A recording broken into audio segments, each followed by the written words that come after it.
Olá, bom dia, seja bem-vindo a mais uma edição do programa Boa Conversa. Como sempre, é bom estar com você, caminhar ao seu lado e discutirmos assuntos que são importantes aqui para a população do Distrito Federal. Hoje recebemos o Dr. Tiago Almeida, defensor público aqui do Distrito Federal, atuando junto ao Tribunal do Júri de Ceilândia, ele que já foi defensor público também no Estado da Bahia, analista do Sistema do Supremo Tribunal Federal, técnico judiciário também no TJ da Bahia. Dr. Tiago chama atenção no Tribunal do Júri de Ceilândia exatamente por sua atuação combativa. E na Ceilândia precisa ser realmente combativo, porque é uma cidade extremamente grande, muitas são as dificuldades que ali acontecem. Mas, doutor Tiago, a primeira coisa que eu gostaria de saber, e que acho que interessa muito para a população, o que é exatamente a Defensoria Pública, qual o papel desempenhado pelo defensor público e explica um pouquinho para nós sobre a Defensoria Pública.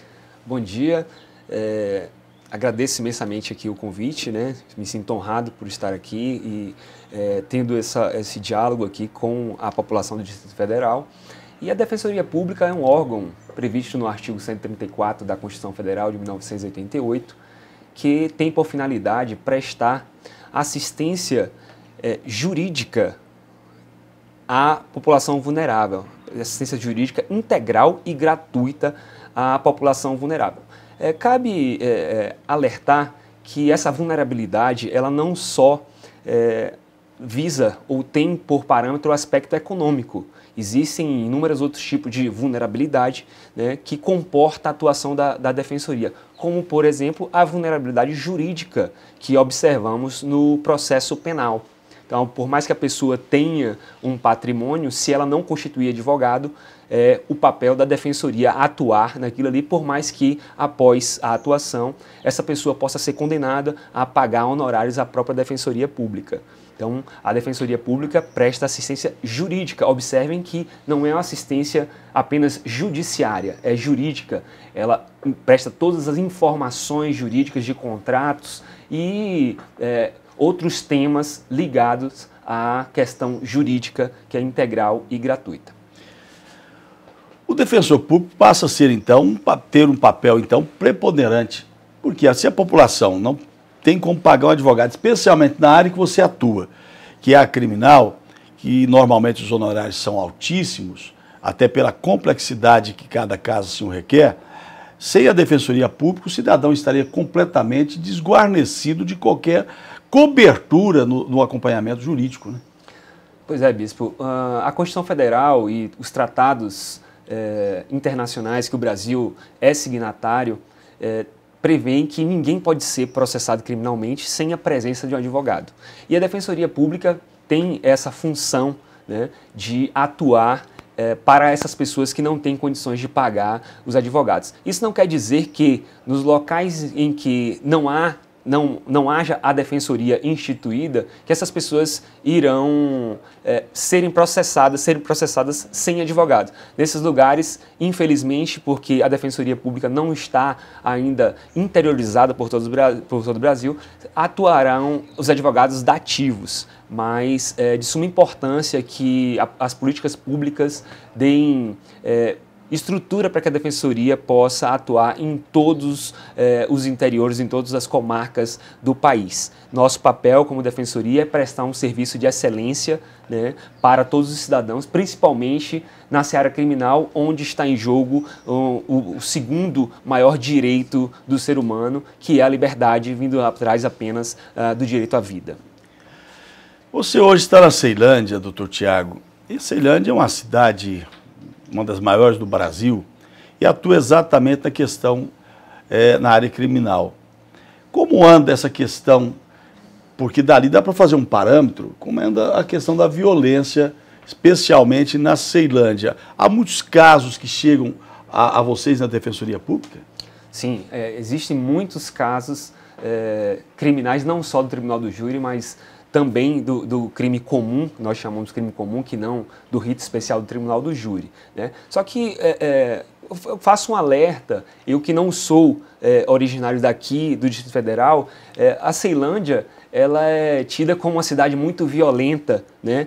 principalmente por quem mora em outros locais, quem mora no plano piloto, e como eu morei no plano piloto, moro em Águas Claras e não sou daqui, tinha uma imagem muito diferente do que é a realidade de Ceilândia. Se a gente for observar os dados, os números da violência proporcionalmente à população, Ceilândia me parece que está em 11º lugar de violência no DF. Então, existe uma imagem de que a Ceilândia é muito violenta, mas existem regiões administrativas mais violentas que a Ceilândia. E Ceilândia é uma cidade grande, como o senhor disse, como qualquer outra do Brasil, né? A violência na Ceilândia não é exacerbada a ponto de assustar ninguém e muitas vezes, até no próprio DF, como já citei aqui, ela está abaixo em termos de violência do que outras regiões administrativas.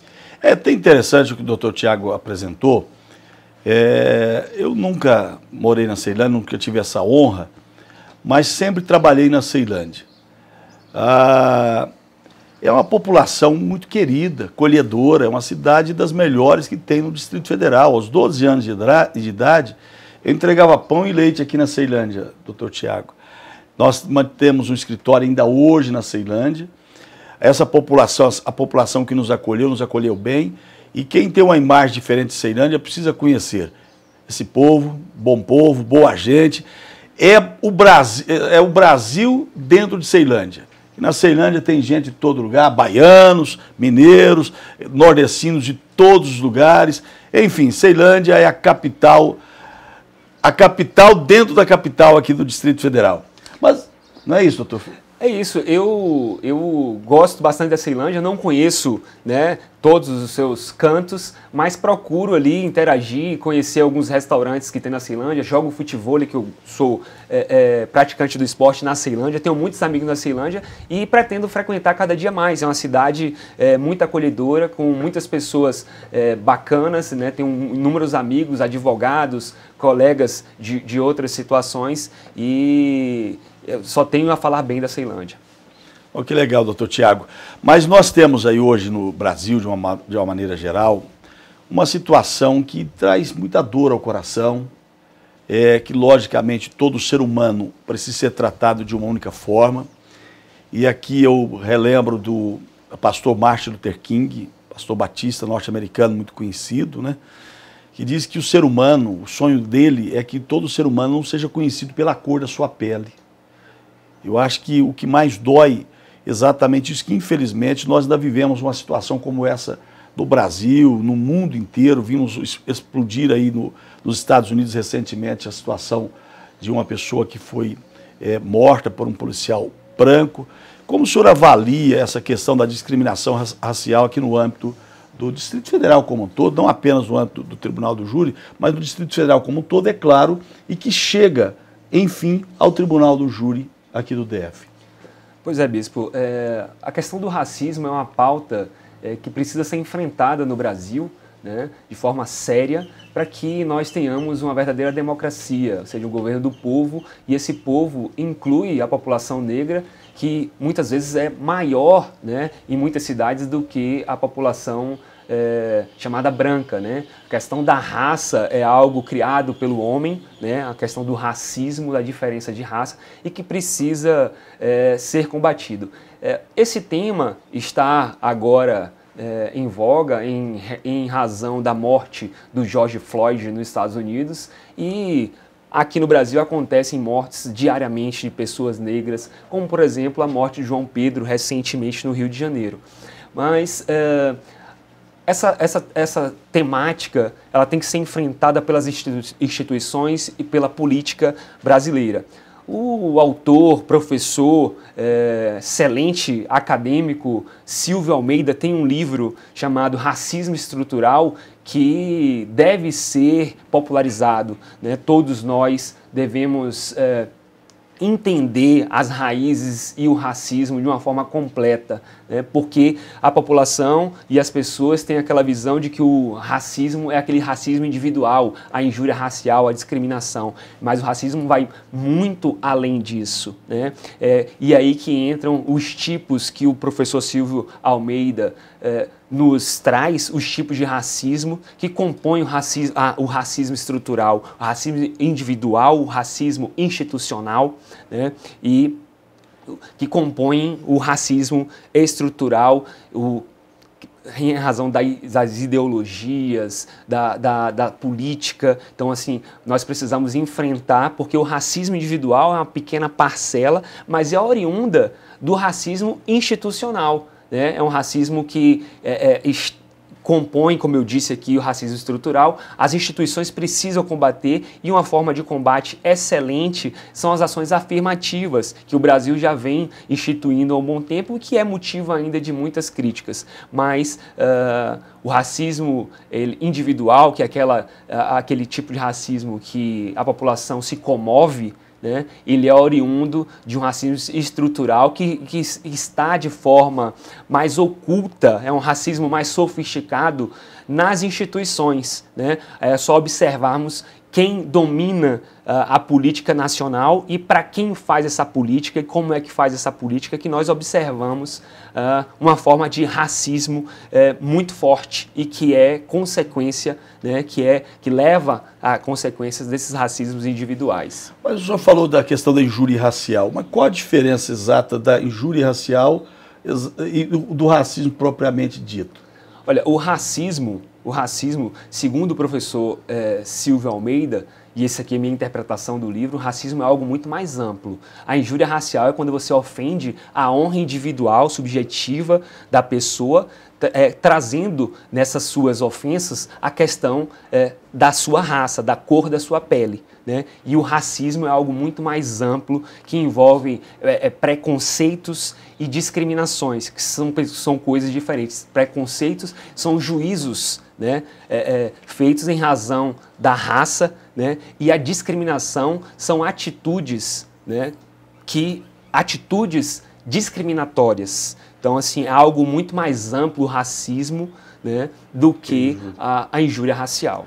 Mas aí, doutor Tiago, a gente tem uma percepção seguinte. Você falou das questões das políticas afirmativas, das políticas públicas de uma maneira geral, e eu vou até abordar um tema que é bastante discutido, e da questão das cotas raciais.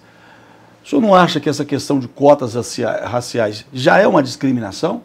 Porque você está equilibrando a cor da pele da pessoa por uma lei. Eu acho que esse não é o direito de que nós temos. Bem, é uma avaliação. Eu não concordo com as cotas raciais, porque eu acho que todo ser humano é igual. Estou falando como pastor, estou falando como ser humano, estou falando como quem vem de uma família, minha família também, parte da minha família de negros. Meus avós, de um lado, eram negros, do lado do meu pai, do lado da minha mãe, por outro lado, já eram descendentes de alemães, então de uma raça bem cruzada, e eu amo minha família, não pela cor da pele, eu particularmente sou contra. Eu acho que todos nós temos que ter o mesmo direito de acesso. Mas como vocês veem isso na Defensoria Pública? Então, eu não posso, bispo, falar em nome da Defensoria Pública, né, como um todo.